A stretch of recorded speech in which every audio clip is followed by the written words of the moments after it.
memprihatinkan kita sekarang, Mbak Pipin, ini loh. Semakin muda usia yang terinfeksi virus HIV. HIV itu sendiri kan bukan penyakit. Bukan virus ya. HIV itu virus ya. Jadi terakhir kita punya data itu di usia 14 sampai 19 tahun itu kami menemukan ada 11. Nah, yang paling memprihatinkan di usia 24 sampai 49 ada ratusannya. Stigma diskriminasi ini susah. Padahal sekarang kan bukan karena itu. Dari suami ke istrinya bisa ya. Alat suntik bisa, tapi dulu kan hanya hubungan seks yang diketahui oleh masyarakat. Jadi memang itulah kendala-kendala yang kami temukan.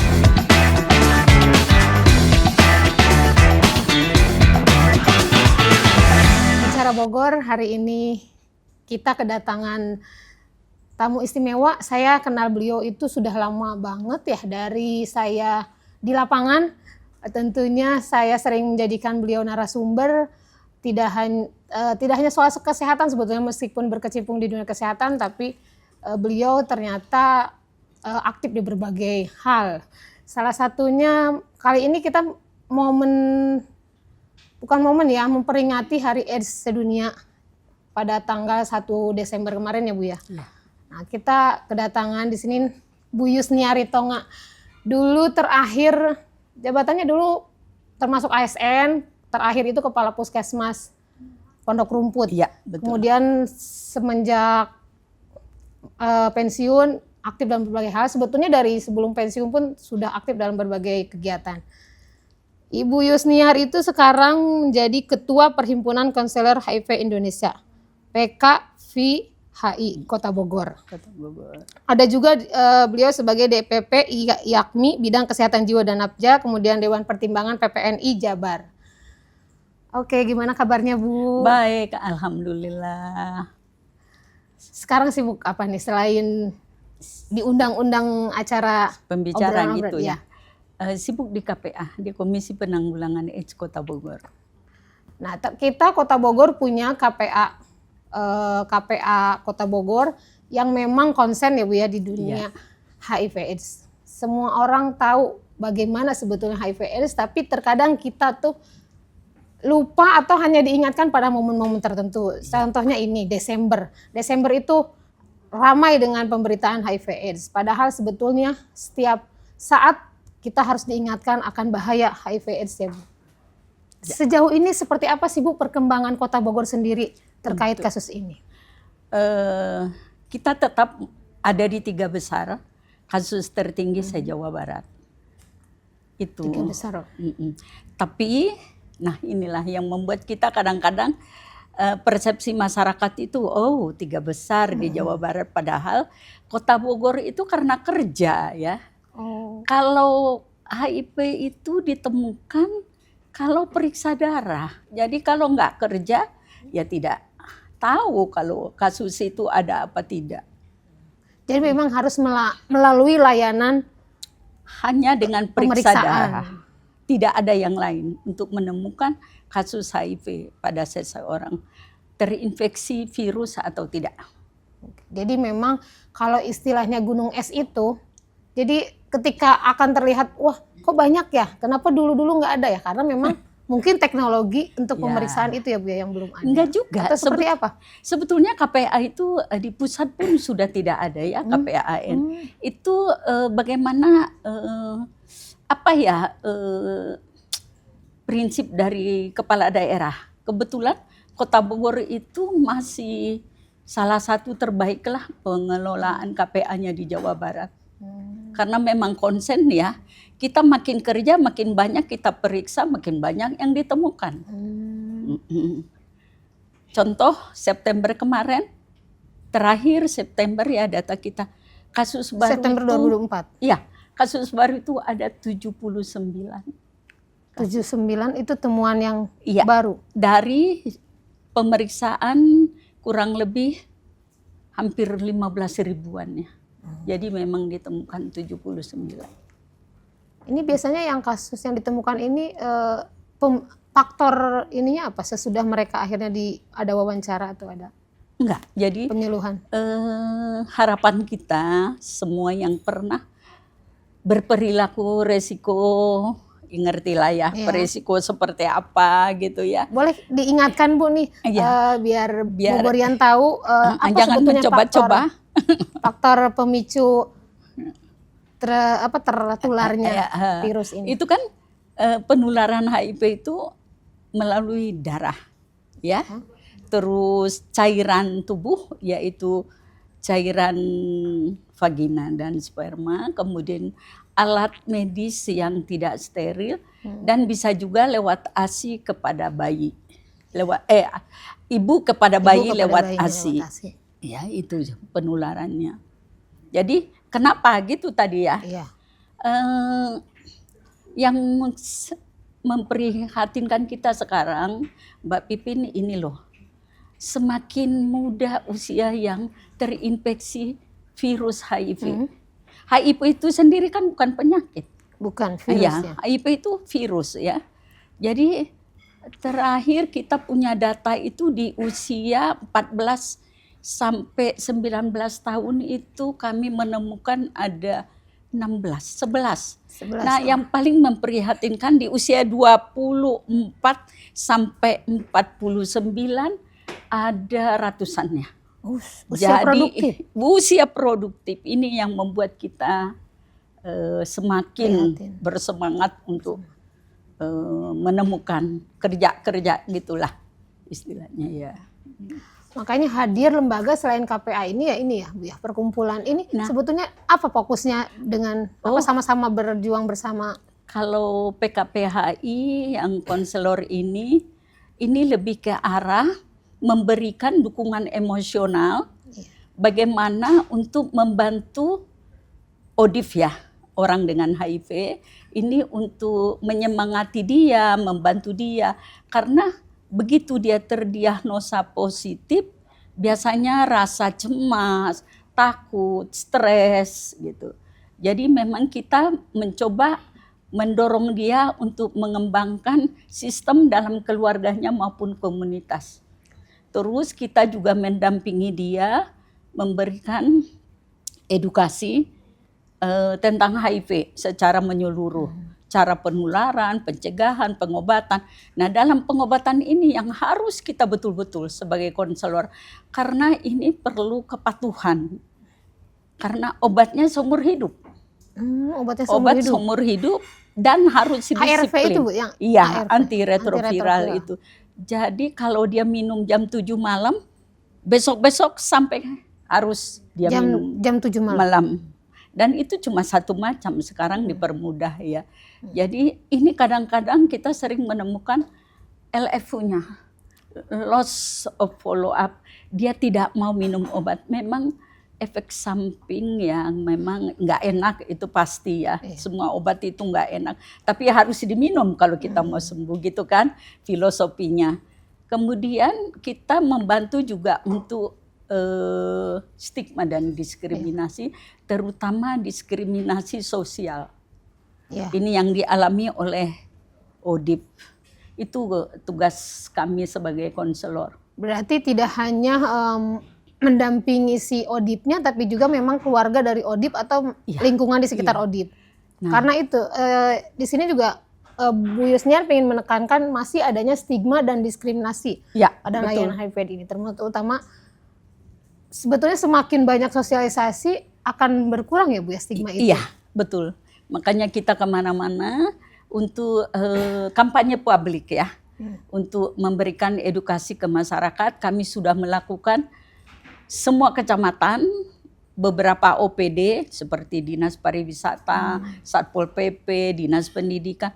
Dan kami baru menjangkau 25 SMA sekota Bogor. Baik SMK, SLTA lah ya. gitu ya. Terus ke kelurahan kami sudah punya kader WPA.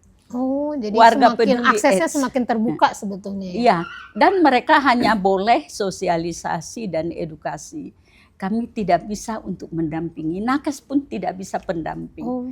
Karena yang bisa itu menjangkau mereka adalah petugas lapangan, teman-teman komunitas. Karena ya stigma itu, diskriminasi itu kan masih ada.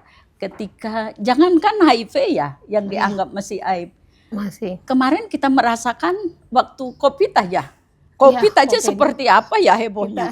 Lewat dari depan rumahnya juga Isolasi nggak ya. mau. Iya. Apalagi yang HIV yang dari dulu dipersepsikan karena hubungan seksual yang tidak sehat gitu ya. Padahal itu terus-terus yang tercantum, makanya stigma diskriminasi ini susah. Padahal sekarang kan bukan karena itu. Dari suami ke istrinya Istri bisa, bisa, alat suntik bisa, tapi dulu kan hanya hubungan seks yang diketahui oleh masyarakat.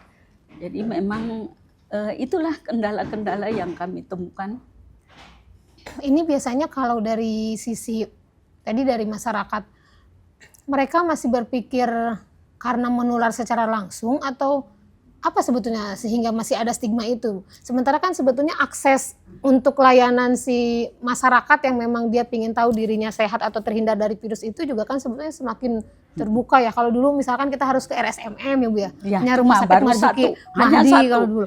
Sekarang kan sudah di tiap itu tadi yang kata Ibu di setiap kelurahan. Seluruh puskesmas bisa melayani tes HIV dengan gratis dan memberikan obat secara gratis. 8 rumah sakit itu bisa tes gratis dan memberikan obat baru 8. Rumah sakit lainnya hanya bisa tes nanti dirujuk gitu ya. Jadi sebetulnya kalau untuk Kota Bogor sudah bagus Sudah sekali. bagus ininya ya Nah, layanannya. kalau masyarakat menganggap stigma ini, itulah yang harus kita terus kampanye, Edukasi ya, kampanye. memberikan edukasi. Tapi seperti kita sudah masuk ke toko-toko muslimah, sudah masuk ke remaja. Ini fokus kita sekarang remaja ya, karena memang aset bangsa ya remaja ini. Remaja Dan ini aset bangsa dari arah manapun. iya, dia pengen tahu, ya kan? Iya. Rasa Penasaran. ingin mencoba, Mencoba. merasa. Satu lagi yang paling memprihatinkan, kasus HIV ini tingginya ada di kasus di kelompok LSL. LSL. Apa Apa tuh Bu? laki LSL. seks lelaki yang lebih populer kita tahu gay atau Iya, homo ya. Ini yang meningkat terus. Nah, remaja ini yang kami khawatirkan itu karena dia satu punya kesimpulan, kalau orang Sunda bilangnya damual hamil ini itu kan. Oh.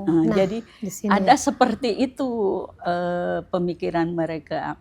Makanya kami sudah membentuk Duta HIV untuk Kota Bogor sebanyak dari 20 sekolah ditambah 13 ada 86 kalau nggak salah. 86. Jadi ini mereka bertugas di sekolahnya masing-masing. Untuk Jadi mengedukasi teman-temannya ya. untuk mengedukasi teman-temannya. Jadi nanti tanggal 10 akan dilantik oleh PJ Wali Kota ya pada Hari AIDS Sedunia tingkat Kota Bogor.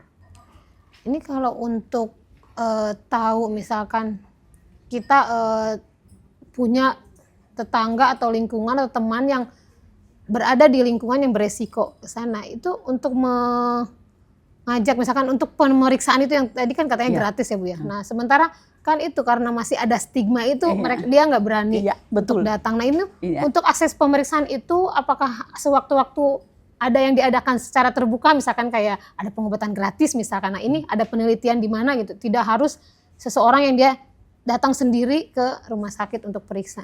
Untuk menjangkau ini sebetulnya Kota Bogor sudah punya perda ya, Perda nomor 4 tahun 2016. Setiap calon pengantin harus tes HIV.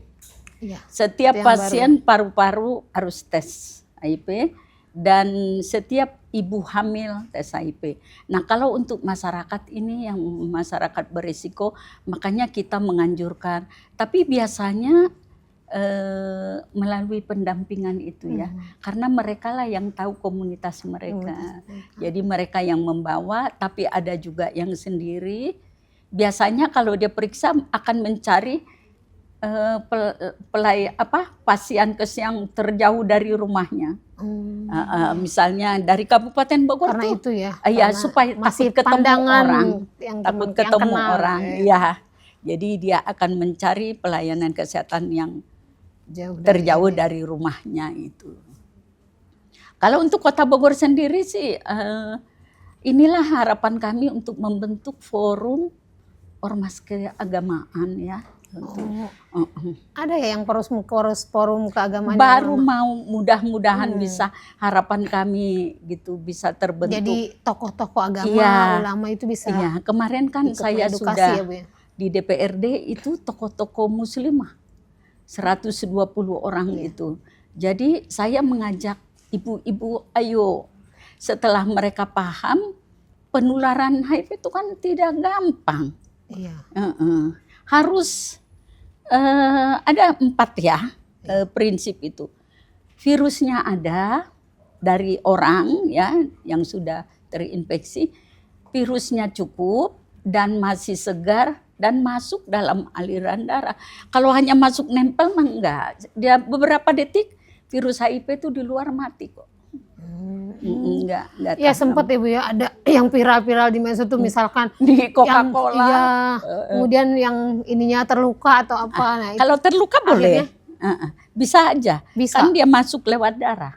Hmm. Dia mah hidupnya di darah, cairan. Nah, bagaimana dengan air liur gitu kan Nah, ya? itu yang Pertanyaan, tidak bisa menularkan tidak. karena perlu 2 galon lah Mbak Pipin. Kalau mau tapi lain halnya kalau dia kis-kisan Iya, sampai iya. berdarah-darah itu ya mungkin lah gitu. Tapi kalau untuk dari air liur enggak. Jadi enggak semudah itu. Saya biasa.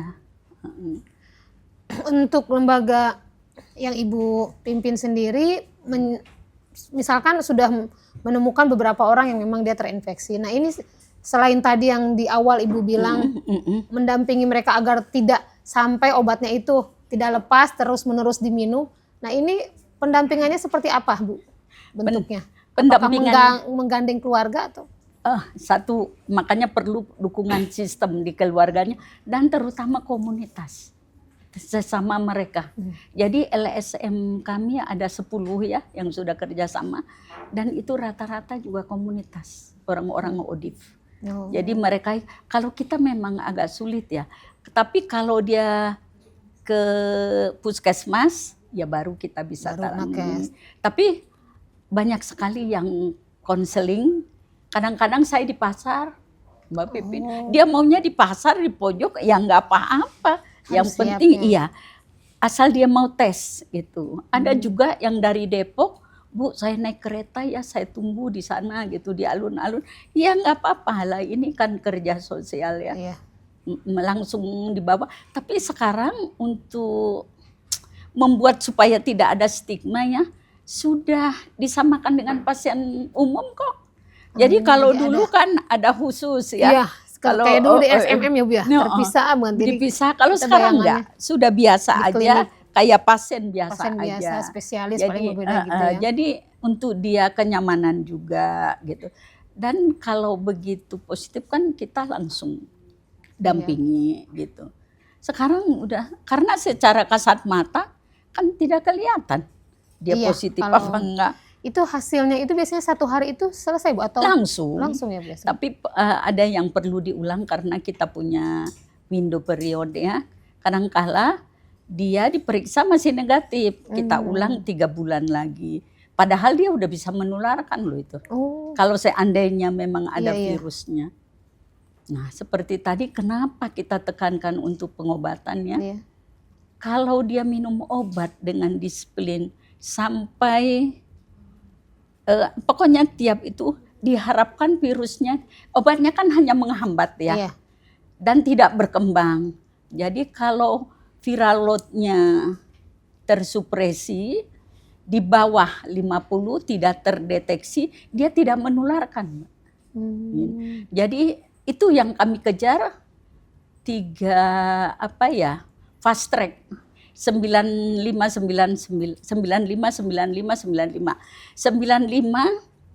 dia tahu orang dengan HIV dia tahu statusnya. Statusnya. Oh ternyata aku HIV. Kedua, dia minum obat dengan ARP, terobatin. Nah, terus ketiganya tentunya stigma dan diskriminasi ini tidak ada lagi gitu. Kalau dia rajin, ya tidak menularkan kok. Tidak menularkan, dan kalau tidak ada penyakit penyerta itu sebetulnya seperti biasa saja, Bu? Atau ada gejala yang membuat akhirnya badan turun? Nah, itu baru sebetulnya ketahuan. Nah, itulah seringnya kita ketika dia terinfeksi perlu waktu kan 2-10 tahun, bahkan 12 tahun. Di tahun ke-6 atau tahun ke-7 karena dia bisa menjaga kekebalan tubuhnya, imunnya ya. Kok mendadak diare, terus turun berat badan dalam 1 bulan itu 10 kilo, ada ruam-ruam, sariawan ya, terus kulitnya merah-merah. Biasanya itu udah masuk fase AIDS, itulah yang dikatakan AIDS. Itulah bedanya terinfeksi HIV dengan kena Iya, AIDS. dengan infeksi opportunitis. Yang paling sering itu TB paru ya. TB paru ya. Makanya semua pasien TB paru kita periksa. Itu kadang-kadang disitulah kita melihat. Kalau secara kasat mata sih nggak bisa dilihat. Tidak bisa dilihat. Nggak tahu lah. Dia tetap gagah kok. Iya. Dia beraktivitas biasa. Bahkan ada klien kami sudah 30 tahun loh Mbak. Dia terinfeksi itu di usia 20 tahun. Sekarang dia udah hampir Itu 50 tahun. Pola dia, hidup nih. Iya, itu yang dia jaga. Minum obat terus dan dia memang dia dosen. Termasuk positive thinking ya Bu ya. Dan memang dia malah penggiat yang luar biasa. Nah biasanya survive-nya itu ya Bu ya. Menjadi berbagi lagi dengan yang lain. Ya rata-rata memang LSM kami itu rata-rata teman-teman komunitas. Dan mereka itu yang kami lebih mudah menjangkau ke yang lain. Iya, kalau kita datang nggak diterima, hidden banget. Saya penelitian kemarin itu juga kalau nggak pakai populasi kunci lewat mereka nggak bisa masuk. Tapi kalau kita udah masuk mereka care banget ya. Baik-baik sekali mereka karena mereka juga ikut membantu kita. Tadi untuk momen kenapa sih masyarakat kita masih cenderung bahwa Desember HIV/AIDS kemudian akhirnya itu yang dirancangkan ini untuk sehari bulan-bulan biasa itu sebetulnya biasanya itu ya Bu ya menjangkau untuk ke pemeriksaan atau edukasi ke berbahaya ke generasi muda yang tadi Ibu sebutkan. Sebetulnya itu apa sebetulnya Bu bulan-bulan sebelumnya agar memang jangan masyarakat Desember lebih aware aja ya. Setiap hari harusnya ya itu kampanye publik itu harus lebih aware ke menghindari perilaku yang beresiko itu. Iya, promosi pencegahan itu. Jadi kita memang mereka yang tahu tuh teman-teman komunitas. Mereka tahu hotspot itu kita akan datang namanya mobile visiting. Kita memberikan edukasi, terus kita tawarkan tentunya dia mau periksa apa enggak. Itu nanti hasilnya. Memang ini ada satu dilema kan kita fokus remaja. Tapi kalau kita ke sekolah Mbak Pipin nggak bisa karena apa? Itu kan harus ada informed consent. Dia belum 18 tahun. Ketika dia bilang nanti sama orang tuanya, bahaya kan kita. Kok anak saya dites HIV? Itu lagi stigma itu lagi. Jadi makanya kita tuh bagaimana supaya bisa menjangkau gitu. Jadi kadang-kadang jangankan soal pemeriksaan itu ya Bu ya. Orang tua tuh kalau ada hal yang imunisasi aja udah heboh. Itu kan masih ada surat ya Bu ya. Artinya anaknya setuju atau tidak imunisasi. Padahal kan itu udah lama banget ya Bu ya. Ada bias isinya di sekolah-sekolah. Ya memang ya itulah yang masyarakat kita. Kita sasarannya itu remaja sekarang. Nah untuk Januari sampai September itu kami menemukan juga di semua usia. Di semua usia. Dari 4 tahun ada. 4 tahun itu biasanya dari ibunya orang tuanya, kayaknya pasti ibunya. Dari orang tuanya yang tidak terprogram ya. Ada juga usia di atas 50 tahun. Mungkin dia terinfeksi itu di usia 40 kali ya atau lebih gitu. Tapi Karena terdeteksi, karena Mm, pemeriksaannya baru. iya. Kemudian. Makanya saya bilang gening ayah aki-aki juga gitu ya. Tapi yang perlu kita perhatikan usia yang tadi itu. Yang Usia generasi produktif. Usia produktif ya, yang memang masih 24 sampai 49 tahun. Itu kan di usia mahasiswa ya. Iya. Ya ini usia-usia Januari sampai September itu kita 61% dari kita kasus kayaknya yang ada.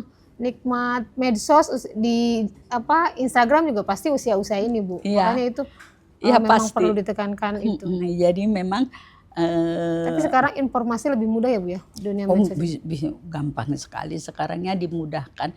Saya berpikir bisa nggak ya konseling online gitu, tapi agak repot mungkin ya karena kita tidak bisa, takutnya teh dibuat mainan gitu juga ya. Dia pura-pura konseling, padahal mah mungkin juga dia pengen Atau tahu mungkin pengen informasi. tahu. Tapi secara nyata dia mungkin tidak berani ya. Karena memang stigma dan diskriminasi ini masih tinggi. Iya. Bukan dari masyarakat juga Mbak Pipin, dari tenaga kesehatan juga. Artinya Yang memberikan, pernah saya baca juga, Bu. Iya. Jadi kadang-kadang keramahan si nakesnya itu ketika ada mereka yang periksa itu beda. bukan menjudge gitu. Mereka menjudge itu yang dialami oleh teman-teman itu. Karena memang nakes ini tidak semua terlatih untuk menangani HIV. Jadi dia empati dan non diskriminasinya itu tidak bisa gitu. Makanya kami dari PKPHI itu mengadakan pelatihan terus supaya beda kan. Jadi kalau kita melihat HIV ini bukan menangani atau pendekatan untuk medisnya aja, itu termasuk aspek fisik, mentalnya, sosialnya, spiritualnya, dan ini akan mengganggu kehidupan dia, ya kan? Iya. Jadi harus yang kita katakan pendekatan holistik, semua harus dilihat. Semua harus. Dan ini kadang-kadang kan nakes itu ya sibuk ya di puskesmas, nggak bisa lah, nggak ada waktu, mungkin kita inilah maklum. Apalagi sekarang ini ya, Bu ya, muncul penyakit-penyakit yang Iya. dari berbagai virus, maksudnya macam-macam. segala Jadi mungkin macam. kesibukan nakes itu dari situ. Tapi kalau FKVHI ini sebetulnya orang-orang medis atau orang yang memang peduli dengan HIV/AIDS? Orang medis, saya malah mengharapkan itu banyak dari orang-orang Di luar medis. Karena mereka yang turun langsung ke pasien, yang di masyarakat kan, mereka yang mendampingi kan. Nah kalau kita latih nakes juga sibuk di tupoksinya, kita cuma punya 8 sekarang. Menangani 2.000 kasus yang masih ada di Kota Bogor tuh ada 2.000 ya. Kemarin 79 berarti ditambah HIV, 2. terus yang masuk ke AIDS itu ada 13 kalau nggak salah. 9 tuh tahun ini, itu belum ditambah 1 bulan. bulan ini, berarti Bulan belum September. ditambah. Jadi total itu udah beribuan. Saat ini aja ada 2.200 sekian lah. Nah, yang sedang kita tangani, tapi kan sudah on ARV ya. Itu biasanya ada yang aktif, masih ada yang itu ya Bu ya, loss. Nah itu by name by address itu susah sekali karena sering mereka ngasih alamat palsu. Nah itu yang membuat kita dari Paledang aja keluhannya gitu, seorang itu ya bukan napi ya, apa sih istilahnya ya, dia keluar, dia ngasih alamat kan, kita kan harus dampingi terus untuk pengobatannya. Awalnya pendampingannya di Paledang, di lapas. Tapi begitu dia keluar kan, dia kasih alamat, dicari ke sana, nggak ada. Nah ini yang kita khawatirkan, obatnya gratis loh. Kalau bayar itu nggak tahu berapa sebulan. Dan sekarang untuk pencegahan udah ada Mbak Pipin obatnya, namanya PrEP. PrEP ini obat pencegahan untuk HIV. Ini diperuntukannya itu bagi yang itu bebas dijual katanya di Tokopedia juga ada, saya nggak tahu ya. Tapi seringkali ini juga ininya tidak, maksudnya siapapun boleh ini. Atau yang mungkin yang kelompok beresiko itu? Dia minum, tetapi dengan harusnya sih 20 hari sebelum dia melakukan ya dia minum. Tapi kalau dia minum sekarang terus dia melakukan nanti malam, Gitu ya. itu kan nggak mungkin ya Iya. namanya. Jadi memang PrEP ini yang obat terbaru masih gratis kalau dari kita. Ada untuk Ada dari pencegahan. pemerintah Ya kadang-kadang diminum juga sama teman-teman ODIF ya. Untuk pencegahan. Oke. Apa saja sih Bu selain sekarang misalkan dari sisi menjangkau ke yang kemarin Ibu bilang muslimah ya dari sisi yang agama, kemudian tokoh agama yang selain yang mayoritas misalkan. Itu kan tadi yang Ibu bilang dari forum agama itu semua agama kan Ibu ya ini Iya. jadi rangkulnya. Ya sebetulnya konselor kita udah ada Yang kelompok lintas ini. gereja, kelompok dari Kemenak ya, sudah ada dilatih untuk konselor. Artinya kalau ada catin calon pengantin daftar di KUA, mereka konseling dulu dan mengarahkan untuk tes HIV. Padahal perda Berjalan udah ini ada. Bu.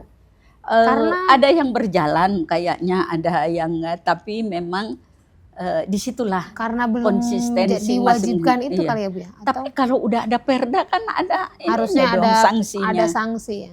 Kalau untuk Ada gereja penekanan juga ada, kita udah latih. Untuk agama Islam sudah. Jadi sebetulnya sudah banyak ya usaha-usaha di Kota Bogor ini. Saya pikir udah bagus sekali ya.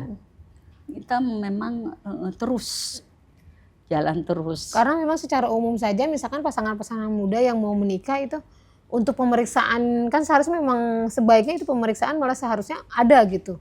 Tapi kan belum semua menjalankan ya Bu ya. Atau Apalagi kalau yang pasangannya sibuk, dua-duanya tapi sibuk. harusnya kan kalau sudah perda ya KUA-nya dong ya. Iya KUA-nya yang menekankan. Harusnya Kalau sekarang kalau nggak salah pembimbingan pernikahan dari KUA pun sudah harus ya. Kalau dulu kan misalkan suratnya aja atau sertifikatnya aja, orangnya tidak ikut langsung. ya Kalau sekarang harus katanya. ya itu Biasanya yang mungkin itu dari karena ada udah ada perda itu ya Bu. Dari perda semua itu sisi. 2016 ya. Jadi memang perlu kita terus kampanye ke masyarakat itu terus ya. Karena memang yang masyarakat tuh tahu HIV itu penyakit gitu. Iya. Dan sangat mudah menular. Bahkan saya pernah ketemu dengan salah satu Pak RW, HIV itu takut ya Bu, katanya batuk bisa menularkan kan. Nah itu, jadi persepsi yang seperti itu yang memang harus kita bangun ke arah yang benar ya, ke informasi yang benar. Ya memang kita SMA saja saya sering lomba Pipin, sebelum semua SMA negeri ini sebelum masuk kelas mereka duduk di bawah di lapangan ya, kita memberikan edukasi luar biasa, tanggapan sekolah-sekolah juga. Setiap ada momen di kelurahan kami masuk. Jadi kecamatan misalnya di kecamatan tuh kan ada pertemuan rakor lah atau apa, kami masuk. Iya. Karena remaja itu memang sekarang tantangannya itu tidak hanya dari sisi yang tadi Ibu narkoba misalkan ya Bu ya, tapi dari pergaulan. Dulu masih berpikir bahwa faktor orang tertular itu pemakaian narkoba. Kalau itu sudah memang, sedikit. Nah itu sebetulnya untuk sekarang ini itu atau yang tadi yang Ibu bilang LSL itu? Itu LSL tuh yang paling tinggi semuanya. 2017 dia naik 300%. Dan semakin dini usia yang kena ya. Kalau untuk Kota Bogor sendiri ya, untuk Bogor Barat ini yang banyak ya itu Bogor Barat itu. LSL, kasus yang ada di Kecamatan Bogor Barat. Urutannya itu LSL? Terbanyak tuh LSL.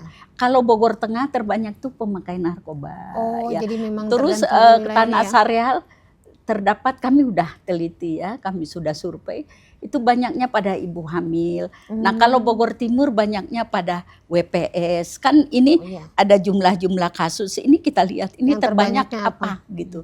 Dari setiap, jadi itu pun kami sudah mappingnya, jadi ini kan untuk memudahkan ya. Kalau kita mau mobile PCT-nya, sebetulnya udah penelitian saya udah, penelitian mental health-nya sudah, mereka LSL-nya juga sudah. Nah ini kalau misalkan LSL, kalau dari sisi menggandeng tokoh agama mereka kan pasti sepakat sekali ya Bu ya. Pasti arahnya tuh ke kalau dari sisi agama memang sudah dilarang gitu. Tapi kan ini kalau untuk anak muda kan pendekatannya agak susah kalau ke sisi agak medis. Nah ini biasanya ke sisi kesehatan kali ya Bu atau Kalau saya bilang tetap ketahanan keluarga ya, dari iman, keluarga. terus controlling dari masyarakat ya, pengawasan masyarakat, terus ya itu memberikan edukasi yang terus menerus. Karena bagaimanapun saya lihat anak-anak itu kan labil, ya, labil sekali, mereka ingin mencobanya itu tinggi, ingin tahu tinggi. Kalau dulu kan untuk narkoba ya, sekarang sudah menyimpang. Udah menyimpang ke perilaku itu ya Bu ya. Karena sekarang dari dunia maya pun mereka udah mudah menjangkau itu. Jadi bukan apa ya, bukan jadi jaminan ketika anak itu di pesantren. Begitu Itu pun bisa mahasiswa dia membelok. Kita juga menemukan itu. Jadi kasus memang, itu. iya, tetap aja ada. Dan ada juga yang sudah bapak-bapak, jangan kita fokuskan mereka anak muda Anak semua, muda karena pergaulan, tidak. Banyak yang masih ini juga apa, yang sudah bapak-bapak juga. Kan LGBT itu L, B, G, B, T. T ini T transgender, mah kita udah tahu kan, mereka pakai rok, pakai apa udah ketahuan. Tapi kalau B ini kan agak sulit ya. Kalau G-nya itu, nah ini kita fokus di remaja. Kalau L-nya juga susah, kita nggak punya data. Tapi apapun itu ya, tema kita kan khas ini adalah apa ya, setara untuk semua, kita pasti bisa. Siap. Jadi dengan adanya FKPHI, kemudian KPA yang gencar, kemudian juga sebenarnya semua kalangan masyarakat kalau bisa memang harus terlibat, terutama orang tua tadi ya Bu ya. Bagaimana pertahanan di keluarga. Jadi kita mau penandatanganan ada 5 yang kita sebut dengan pentahelix ya untuk Jawa Barat tuh. Jadi di sini pemerintah, swasta, dunia usaha yaitu pengusaha ya, kemudian media massa, kemudian akademisi dan masyarakat. Ini nanti akan tanda tangan 5 ini. Jadi dari berbagai bidang ini. Kalau nggak salah nanti media massa juga radar diundang deh. Dan jelas PWI ya yang mewakili pemerintah jelas ya. Kalau dunia usaha kita pengusaha, akademisi biasa kita cari dari. Kalau untuk kali ini akademisinya kita ambil KCD. Karena kita lagi pakai SMA sekarang ya. Karena SMA ini kan tidak di bawah provinsi. Provinsi. Jadi tapi sambutannya luar biasa, bagus. Jadi kita apapun yang kita minta tidak ada hambatan lah, walaupun di bawah provinsi. Sebetulnya kalau kita mau ya harus bersama-sama. Yang kami harapkan ada organisasi-organisasi atau forum di masyarakat peduli AIDS. Misalnya perusahaan peduli AIDS gitu ya. Itu artinya apa? Dia jangan ada stigma dan diskriminasi ketika ada karyawannya yang positif. Harus memperlakukan dengan baik gitu. Itu harapan kami. Semakin banyak, nah kita nanti bulan depan ke Karang Taruna. Karang Taruna Kota Bogor. Dari sisi ini ya. Semakin banyak yang bersuara kan biasanya semakin didengar, semakin infonya tahu. Kayak ibu-ibu muslimah kemarin kan mereka kaget loh. Jadi pemahaman ketika dia paham, dia bisa untuk menyampaikan ke orang lain gitu. Itu harapan kita. Ya, perlu kerja keras. Ya, Pogorian, demikian harapan dari Bu Yusniar dan sebetulnya semua yang peduli terhadap HIV/AIDS, terutama di Kota Bogor. Jadi meskipun kasusnya meningkat, tapi kalau bisa memang seiring dengan edukasi, kampanye, kemudian kan tadi pengetahuan tentang HIV ditanya, bertambah. apa dengan ini apa meningkat? Sejauh ini sih kayaknya tidak bisa dihambat ya, pasti akan. Tapi harapan kami itu tadi target kedua. Kalau target pertama, seseorang yang terinfeksi HIV dia tahu statusnya dia positif, kita udah di angka 65%. Membaik, ya. Jadi 2030 insya Allah tercapai lah. Tapi yang kedua ini HIV on ARV ini yang tadi ada LFU-nya masih tinggi, dari obatnya. itu masih di posisi di bawah 40%. Dan yang lainnya ini karena makanya di sini mungkin keluarga, lingkungan di sekitar yang juga ketika ada anggota keluarga yang terinfeksi itu ya Bu ya, di sisi motivasi mengingatkan untuk ARV itu. Karena memang tidak boleh terputus itu. Iya, waktu zaman COVID kan dia kan nggak bisa keluar mengakses layanan, dan memang harus didampingi ya, harus ada pendampingan. Tapi kalau dia konsisten ya dia akan datang. Jadi banyak sekali permasalahan di obat ini, padahal gratis loh. Sedih kan kita kalau nanti dia terputus kan, dia tetap beresiko membawa resiko penularan kan kemana-mana. Tapi ya itulah, kita baru di posisi 40% untuk on ARV. Jadi harapan kita itu tersupresi virus. Artinya di bawah 50 tidak menularkan kan? Iya. Nah, dihambat terus. Tapi kalau untuk kasus baru pasti ada. Semakin banyak kita periksa, makin di radar sendiri saya nggak bisa jamin loh. Ya kan? Jadi kita kan itu tanpa sadar kan, banyaknya tidak menyadari dia terinfeksi. Karena ketika dia virusnya masuk, mungkin yang dia rasakan hanya batuk biasa. Atau dia minum obat batuk selesai. Atau demam, dia minum obat demam selesai. Jadi ini yang kadang-kadang itu virus jalan terus kan. Virus jalan terus bertahun-tahun.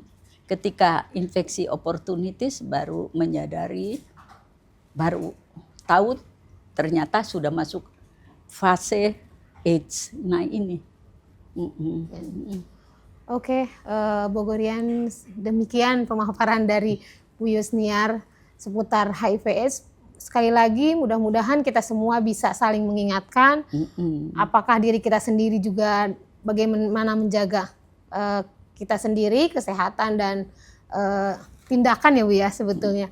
Kemudian dengan sekeliling kita saling mengingatkan. Ada ini yang terakhir Bu, harapan terakhir. Harapan terakhir ya, karena ini menyangkut perilaku ya. Jadi memang berperilakulah, perilaku hidup sehat gitu. Jadi jangan pernah mencoba gitu. Dan satu hal lagi, jangan ada stigma dan diskriminasi. Jauhi penyakitnya tapi bukan orangnya. Dan kalau HIV/AIDS ini juga bukan tanggung jawab KPA, bukan tanggung jawab Dinas Kesehatan semata, tapi adalah tanggung jawab kita semua gitu. Itu aja harapannya. Oke, terima kasih Bu telah berbagi di podcast Bogor Bicara. Wassalamualaikum warahmatullahi wabarakatuh.